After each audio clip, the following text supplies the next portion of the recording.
We back. Welcome, Yo, welcome, welcome into another edition of Steak Bourbon and Sports with Jeremy Mandel. On Twitter at Jeremy Mandel. I am Ari Temkin on Twitter at Ari Sports. This is the show where we eat steak, drink bourbon, and talk about sports.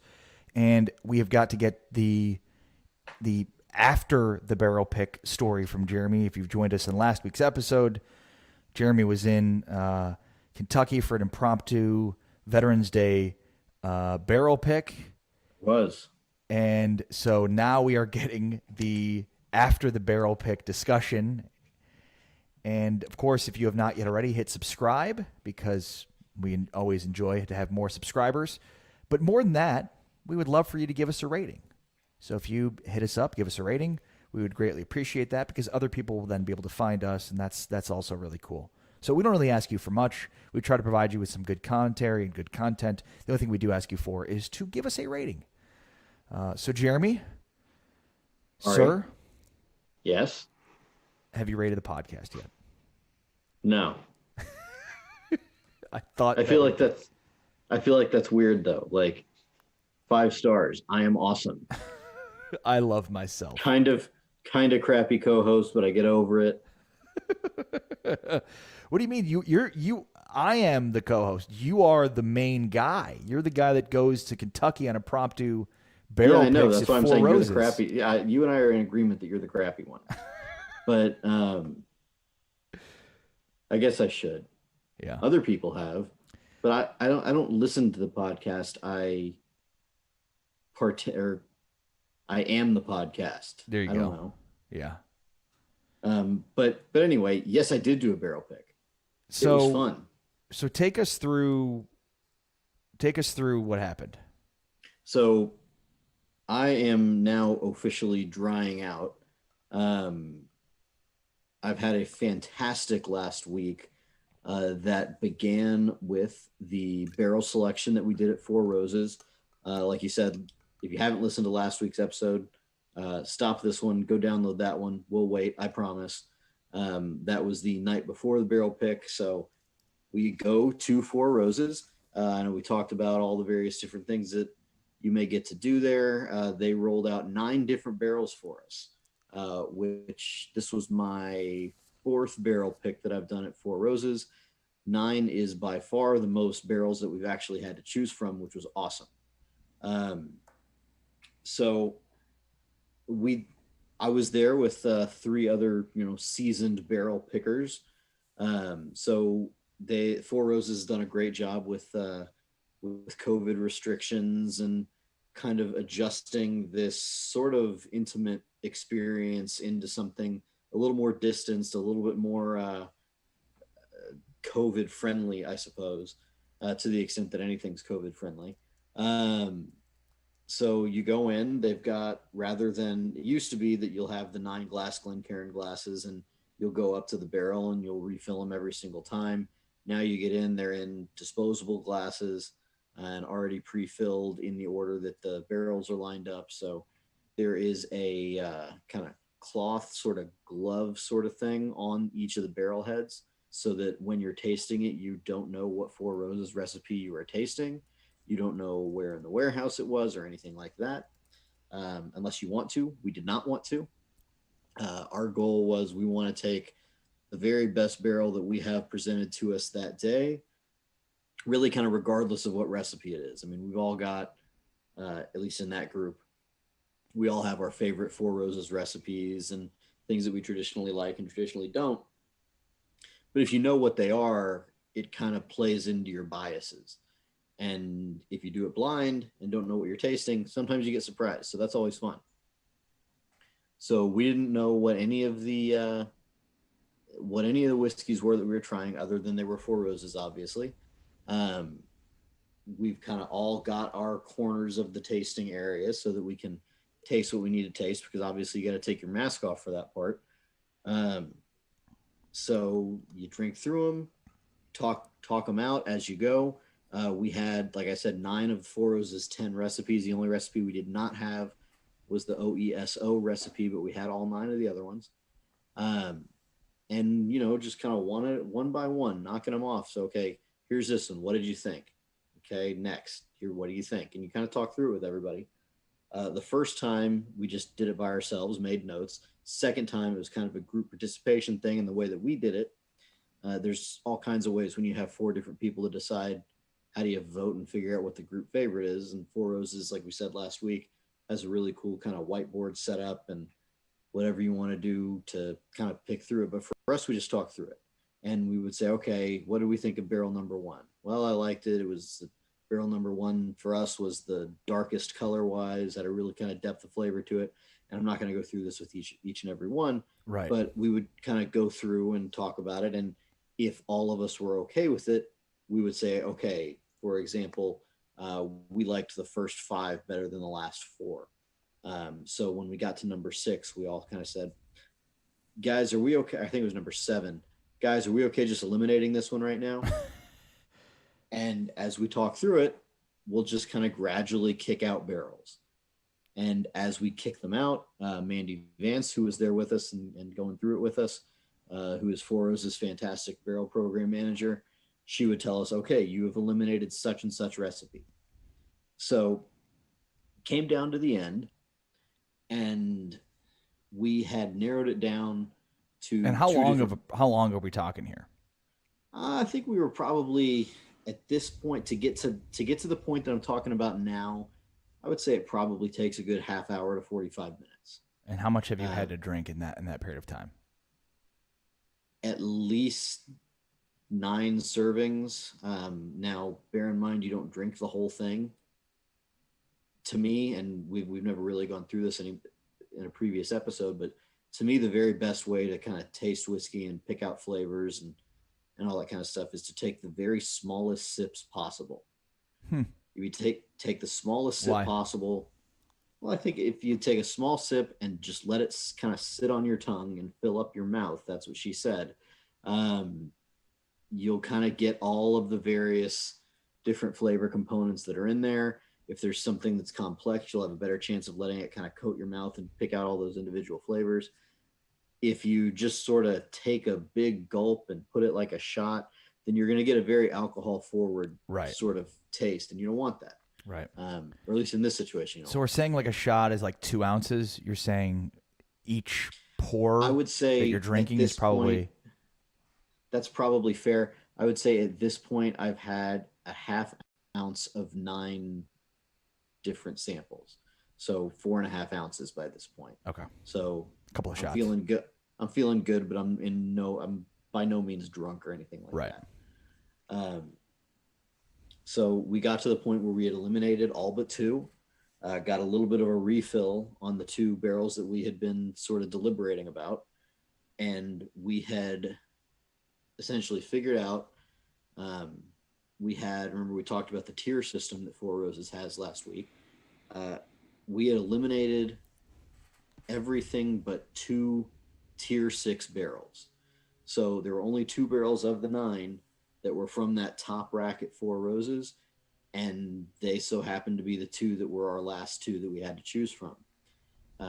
There's a lot of reasons for why do some people prefer the tier 6 stuff, and I think a lot of times it's kind of bogus. But in this case, the 2 that we liked the best were both tier 6. One was their OBSQ recipe, and one was their OESV recipe. And you didn't know this at the time? Well, we knew that we had every recipe except for OESO, and we were eliminating all of them. So those were the 2 recipes that we knew we had not eliminated yet. So we knew that we had a tier 6 OBSQ and we had a tier 6 OESV. You did that entirely from taste? Yes. But also, like when I would say, okay, we're kicking out sample number 3, Mandy would say, okay, well, that was the OESK that you're eliminating. So it was a process elimination sort of thing. Okay. But you guys weren't just sitting there like, oh, this tastes like a tier 6 OBSK. Well, we did kind of have guesses about what the recipes were, and a lot of times they were right. Yeah, and actually with these last 2, because of process elimination, we knew, okay, these are the 2 recipes that we have left. So we all said, okay, well, before we find out what they are and before we make a pick, let's all guess which recipe is which. 3 of us cited one way, Dan Stromberg cited the other way. Would it call The Dan correct. out? No, I mean it's what happened. I've been on that side before too. Now it turns out that the three of us were right and Dan was wrong.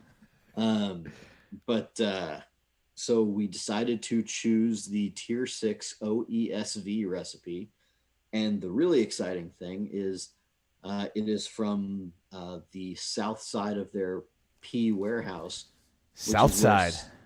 yeah. So they abbreviate that PS. If you see that if you ever look at a Four Roses single barrel, it'll say um, the warehouse letter and then the direction on the warehouse, whether it's north, south, east, west. Hmm. Um, so PS means south side of P warehouse. Um, and some of the very best OESVs that they have ever done, at least in my opinion, have come out of the south side of the warehouse P on a sixth tier. And this barrel that we chose was Why? the very first. It's kind of one of those things we talked a little bit last week about runs at Four Roses, meaning okay, one batch of distillate of one recipe, and we just put it all up in a section of the warehouse. And for whatever reason, those grains were good, those barrels were good. That location in the warehouse was very conducive to the weather that it had experienced. Um, Lots of potential reasons, but whatever the reasons, this particular recipe in this particular warehouse has been showing really well. Um, there are sometimes, like for example, they had this exact same recipe on the east side of warehouse L, and I'm not a particular fan of that run, but I love the PS run. This is as dorky as I've gotten on this No, this is. podcast, and Are there it windows? gets there are few windows, not many. Okay. I think each Like, each I'm side wondering of if the any side is getting direct sunlight on the east or the west side at any well point. that well as you may well know, Ari, the sun does rise in the east and it does set Set in the in the west, yeah. west. The Cowboys just So don't know that. That's why they built their stadium on the east-west axis, and why the sun then therefore comes into play. Most that's stadiums should be built north-south, so you don't deal with that. But the Cowboys just figured, let's just build it east-west. that We'll seems see to what be a minor happens. detail. Minor detail. Maybe, Um, maybe the sun won't set in the west one night. if anybody could get that to change, it would be Jerry It would be Jones. Jerry. Jerry could convince the sun that it needs to set in the north. By the way, I've been trying to explain space and time. More importantly, like the sun and the moon to my son, and like I definitely started with like the sun sets in the east, rises in the east and sets the west, and it was You just don't even know. it was just a very confusing situation for him. It was pretty funny. Were you explaining it as well as you're explaining it to me? Maybe a tad better, just like a scotch more effectively. Yeah, we as we've covered on this podcast, I took my daughter to Disney World about a month ago. We covered outer space by riding the Millennium Falcon ride. I told her it was a real spaceship and she had to fly it. And we still believe that we have flown through space, and it's hilarious. Asher asked me if aliens are real, and you know what I told him? What? We don't know, but I think so. And then I Oh, said, what do we know about space, Asher? Because I've told him it goes on forever. That's right. It goes on forever, and it's constantly expanding. So it seems inconceivable for there not to be some semblance of life somewhere out there. I didn't use the word inconceivable, but you get the point. for the record, he just turned 5 today. He's So really this advanced. This is the sort of intellectual stuff going on at the Temkin house. He's very advanced. Very advanced. Yeah. Okay, so the south side. So really good, really good whiskey's been coming out of this particular location. We were the first group to pick one of the 6th tier barrels from a new rack that no one has had any OESV from yet. So I am hopeful that you're always a little nervous, and we've talked about this too. Between the time that you pick it and the time that you get it in the bottle, you always kind of feel like, well, gosh, I hope it was as good when I drink it at my house as it was that day that I drank it at the distillery. I am as confident about this one as I've ever been about any barrel, though. That those high tier OESVs from that part of their property have just been absolutely fantastic. It was really great all day, and it's shown through, I think, head and shoulders above 7 of the 9. The one that it kind of had at the end was very close, and we are going to track down where that barrel goes so that I can get some more. But our barrel will be bottled around the new year. We'll probably get it. Should be in and around the vicinity of Valentine's Day. Going to be a Veterans Day barrel, as we talked about last week, and I'm very, very excited about it. So what's the process now for that barrel? So there's a particular time that every distillery will bottle single barrel bourbon. In order for it to be single barrel bourbon, and this seems intuitive, obviously, but every barrel has to be the only thing that goes into the bottle. There can't be a single drop of whiskey from another bottle or from another barrel.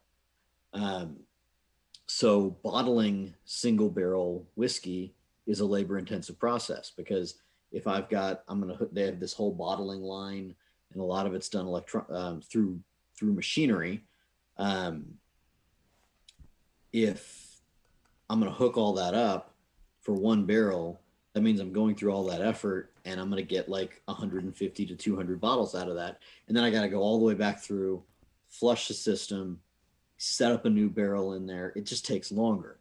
So single barrel is not bottled as often as everything else. So it's going to essentially wait in line to be barreled, or not barreled, to be bottled. And then it goes to the distributor. Then it goes to the actual liquor store that we're working with. And then it gets into my sweaty little palms. So how many, like, what's the queue? Like, how many barrels do they need before they bottle them?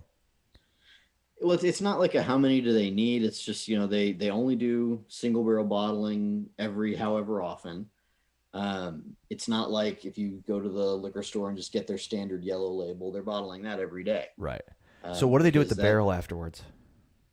Whoever picked it has the option. You can get the barrel. I know some people that have turned barrels into really cool whiskey cabinets. Actually, if you go check out, a barrel is done once it's been what the shelf life of a barrel is. A barrel is done aging bourbon, but there's a lot that can happen after that. For example, you couldn't re-age that barrel.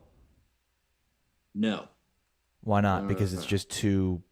Well, because too invested. There's too much equity. In the definition of bourbon, it says it must be aged in a new charred oak barrel. Okay. Now, that's not the rule for everything. Scotch does not have to be a new barrel. So a lot of times, one of the things that'll happen to these used bourbon barrels is they'll then go be used to age Scotch. That's true, and there's tons of now. That's like a huge thing in alcohol. I mean, you'll see like bourbon barrel beer.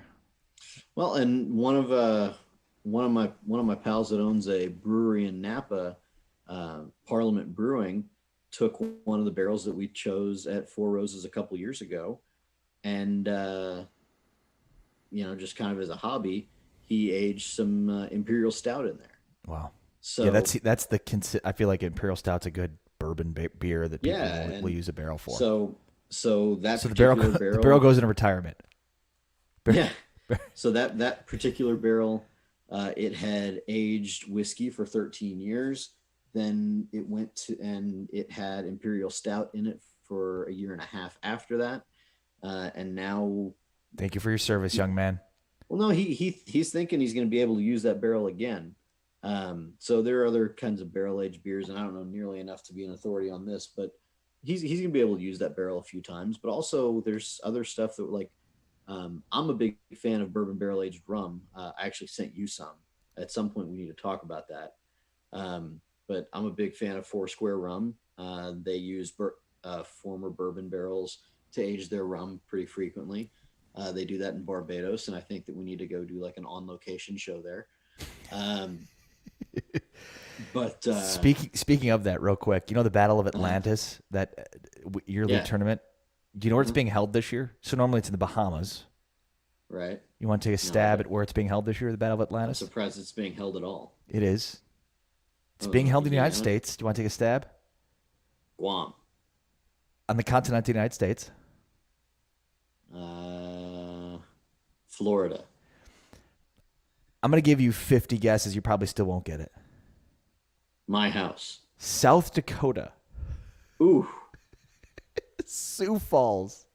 Isn't South Dakota having like the worst COVID of anyone right now? Yes. I just guessed Florida because I figured Florida would be cool with whatever. And also because, I mean, it's not the Bahamas, but there's beaches and there's sand. And... Yeah, but we're doing quarantine things. Nobody's like going out and partying. I would hope. Just amazing. From the Bahamas to South Dakota. Sorry, go ahead. What were you saying? That's some substantial downside there. That is just it's 180 degrees. It is 180 degrees. Yeah. So I don't remember what we were talking about, but so that was my barrel pick. That started a great week for me. After which I went down, drove down to Nashville after Louisville, where we went to the annual charity fundraiser that Lauren Simpson puts on for Special Ops Excursions. It was a tremendous success. A lot of money was raised, and a lot of good Four Roses were consumed. I also got to go to the Johnny Cash Museum, which is a transformative experience for me. That's amazing. It was fantastic. Also, your birthday is November 14th. Right. So this was right around your birthday. So it worked out well for you. My birthday, I woke up, I went to the Johnny Cash Museum, and in the evening I went to a Four Roses charity event. Damn. That's not bad. Pretty good birthday. Yeah, that's not bad. Not a bad day. I'll take that. But that was my week. And it was great. It was a lot better than James Harden's week, it sounds like. We'll get to that in a second, but we were talking about barrels. I'm just so intrigued by this. What about? Just like, so let's say for the barrel pick you guys did, right? Like, do you then have to pay extra to get the barrel? How does that? The barrel comes with it. The barrel comes with it. It'll be, if you wanted to, they'll deliver it to the liquor store just with everything else on the big pallet. Wow. Why would you not want to? If you have like a wife that maybe was like, why do I have this giant barrel in my house for no reason? I'll tell you is that I know some people like Brett Atlas, who's been on the show, just had a blog post. Go check it out at brettatlas.com about turning a Four Roses barrel that he picked into a really cool Four Roses liquor cabinet, so to speak. And it's just gorgeous. The guy that helped Brett out with that did fantastic work. At the Special Ops Excursion charity event, one of the silent auction items was like this bar coffee table set up that somebody made out of their bourbon barrel. That's awesome. A glass top table, and then some artist took barrel staves from other used barrels and turned them into chairs around the bar. You're a good wood craftsman. You should do something like that. What in my past makes you feel that I might be a wood craftsman? Nothing. I just would I like to picture burn you. wood and cook things on them. Have you done that recently? We did a couple tenderloins recently, or tenderlines, as you say. I'm always confused by that word. What's confusing about it? I don't know. I don't know. But for some reason, I just see it, and I everything in my mind goes, "What is that? Is it loin or loin?" It's loin, obviously. It's a loin, but at the same time, it's just a hard word. It's a hard word to pronounce. Okay, I'm not the only one that feels this way. No, I think you might be the only one who feels this way. But perhaps you and Asher can go out into space and find aliens that agree with you on this. Well, if you want to get into it, you got to deal with the space-time continuum. So, I don't want to get into it. I'm just saying. That's why. We're talking about in the future, in the past, things going on at the same time while simultaneously not going on at the same time. There's just a lot of things to get into there. So James Harden. James Harden. Where is he in the space-time continuum? He is not on Earth. Does he know? Do we have the latest update on James Harden? Do we have an update on James Harden? Okay. So here we are. We're recording this Tuesday night. The draft is tomorrow. This is published on Thursday. So by the time this is published, just theater of the mind, Jeremy. We're recording this on a Thursday. You're getting it on a Thursday. Everything we know, everything that's already happened. Go ahead. we're actually live right now, living in your car stereo, talking to you about this. Yes. Um, You, John. Please leave some chicken in while you stop the car so we can have some lunch. We're hungry. Um, so I seem to remember various citizens of Houston, Texas, most all of the citizens of Houston, Texas that I spoke with during the San Antonio Kawhi Leonard saga, who were very, very big chested about the new dominant team in Texas for generations. How's that working out?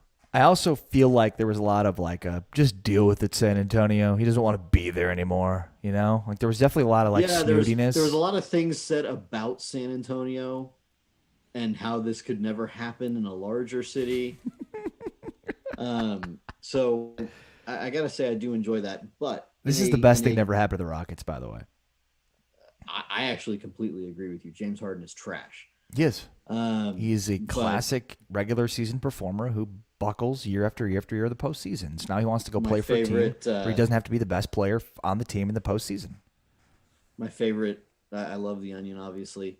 Their headline today about James Harden was underachieving 31-year-old now talking about following dreams in Brooklyn. Thank you, Sammy Levin, for that. I love James Harden is so great from a standpoint of like, just trade me. Who cares what you get? All right, I don't want to be here. Like that. That's just such a great like. Okay, okay. Yeah. Like sure. No, so getting away from the me being so excited about this aspect of this, I do feel like this is bad for the league. Why? And maybe this is a sign of my age, as I was just going to say this. How old are you? Well, these guys just demanding everything all the time. No, it's more. So I realized, by the way, when I was in Nashville, that I'm incredibly old because I looked at the other people that were at the Johnny Cash Museum versus the people that were like partying on Broadway, and then I noticed which group I was a part of. So I recognize that I'm old. Wait a second. When did this happen? Wait a second. I am looking at Johnny Cash on TV in the 70s, and they're like doing topless karaoke. What's happening here? And I chose this. I decided on this. And I'm ecstatic about my choice. I may go back to the Johnny Cash Museum again. So I am apparently of the generation where when I watch sports, I root for teams. I don't root for the individual. I root for my franchise. And if contracts essentially mean nothing now, and James Harden's got 2 years left on his deal and he feels that he has the leverage to demand a trade, and he's probably right. What do you, like, as a fan of a franchise and not as a fan of an individual player, that just sucks. And I hated it when it was the Spurs, but I think a lot of people kind of rightly said, hey, stop whining. You've had 20 years of awesome. But if you're the Rockets, you had like no years of awesome. And any hope that you've got, to my great pleasure, is now zapped. And what do you do with that? Like, because no one is a season ticket holder to James Harden. They're a season ticket holder to the Houston Rockets. This is how you pay for things. Am I just sorry? This is the way it is now? I mean, yeah. That sucks. The power is with the players. And, I mean, we can go back to Michael Jordan. Michael Jordan obviously didn't have this kind of power, but the brand, the image brand that he ushered in that era, basically created a new era. But Michael Jordan had a loyalty to a franchise. But he might not have if he had been around this. He probably wouldn't have if he had been around. In fact, I definitely think he wouldn't have if he would have been around in this era. He would have taken one look at that Bulls team and been like, I want out. Give me somewhere I can win. He wouldn't have stayed it out. The thing is, like Jordan. And do you think that's positive or negative for the league? I think it is what it is. I think it's a natural evolution. I think Jordan That's ushered a in. terrible answer. Is it positive or negative for the league? I think it's positive. Really? Yeah, because I think you have more and more fans of players than you do fans of teams. Maybe I'm wrong about that, but I So, also like think your son who is 5, he will grow up and he will be a what's a little white kid? Luka Doncic. He'll be a Luka Doncic fan and not a Dallas Mavericks fan. maybe, or maybe part of it is too the idea of like hatred's better because you might have like if you have a Golden State Warriors team, you've got a great fan base that likes that team, but then you've got a bunch of fans that hate them and want to watch them lose, and you have the same thing with those super teams. I mean, I think it's an inevitability. I'll go back to the Jordan thing. Jordan created the modern athlete, and then LeBron took that to the next level. He gave the power to the athletes, which I hate to give credit to LeBron, but there's no other way. That's to what put happened. It. Right. Yeah, that's a historical fact. Right. And so now you have, I mean, this And is I don't know if you're giving him credit for something. I think you're blaming him for something personally. Yeah, that's fair. And I think because what I think people didn't realize is it's one thing for LeBron to do these things. It's another for James Harden, who has never accomplished anything really, Right. to do these things. That's true. If I'm the very best in the world, I think it's okay that I sort of drive how my career goes. But until I've accomplished something, and Harden really hasn't, and really, I mean, I could go into a much deeper dive on James Harden's choking in big moments, but this kind of mid-level top-line star, that doesn't make any sense, but like of the upper echelon of stars, he's not anything special. He's somewhere between mid-level and top line. Right. People would overrate him because of how good he's in the regular season. And in addition to that, for him to play his regular, for him to be as effective as he can be, your whole universe as a team has to revolve around him. Yeah. Which is why I kind of think that this Durant, Kyrie, Harden thing is going to be a complete disaster. But what could possibly go wrong? I don't think you can win a championship with Harden as your best player. He's kind of proven that, hasn't he? I'm not sure if you can win a championship with Harden on your team. You can. Well, I mean, he was the sixth man in Oklahoma City. That was a great role for him, but it's obviously not a role he's going to continue to have. Okay, he was 20. He was 22. Right. I just don't believe that he can subjugate himself because what he has been. I don't know if I'm sure that at some point he knew how to play regular basketball, but now he just knows how to play this James Harden style of I dribble for 22 seconds and then do whatever I want to do. Right. And if I don't have the ball in my hands, I'm standing in a corner eating popcorn. Well, if you're on Kyrie Irving and James Harden will kill each other. Oh my God. It's quite literally. Like on the drive home from the airport. Like pass the ball, you bozo. Give me the ball. I need to dribble it. I'm much better at dribbling than you. Like Kyrie left Cleveland because he essentially didn't have the ball enough. Yeah. So now he's going to be on Kevin Durant's team and potentially James Harden's team. And by the way, head coach Steve Nash is going to be pointing where they need to go. And assistant coach Mike D'Antoni. I mean, this is like all of the various ways that you can gag are all going to be sort of together. I'm looking very forward to it. I mean, at this point, you might as well just hire Amari Stoudemire and just do the whole thing, you know? Yeah, I mean, he's available. Do you know, apropos of nothing, between now and 2027, how many first-round picks the Oklahoma City Thunder have? Oh, it's got to be some obscene number. Don't look it up. Just guess. Let's say. So we're talking about 7 years. I'll go 13. 17. 17. They have 17 first-round picks. How many players can you have on a roster? 12. That seems like a problem. I mean, they're going to package them and I don't know what they're going to do. They're going to be every pick is going to be the Thunder. Every pick. And essentially, they got all of this mostly for Russell Westbrook and Durant, right? Well, and Harden and Well, no, the picks from Harden are done. They those are don't have any done. more picks. They don't have any more picks from the And Harden then trade. Chris Paul. Part of this is Chris Paul, and then they've all. I Well, mean, right. I'm saying from Westbrook because they got Paul from Westbrook. yeah, So they've turned Westbrook into Chris Paul, which turned into these picks. right, right. Um, In and addition to the picks they also, got for Westbrook, and they got all those Clippers picks for Paul George too. Um, and the Rockets have no picks left. Like the Rockets aren't picking again for like 100 years. right. And if they do have a Rockets pick, all of a sudden that's a pretty sweet proposition. Right. Um, and they've got these Clipper. So the Thunder aren't going to be any good. So those are going to be good picks. Um, it's possible that this is the last year of Kawhi Leonard and Paul George at the Clippers, even though the Thunder have the Clippers first round picks like forever. Perpetuity. Yeah.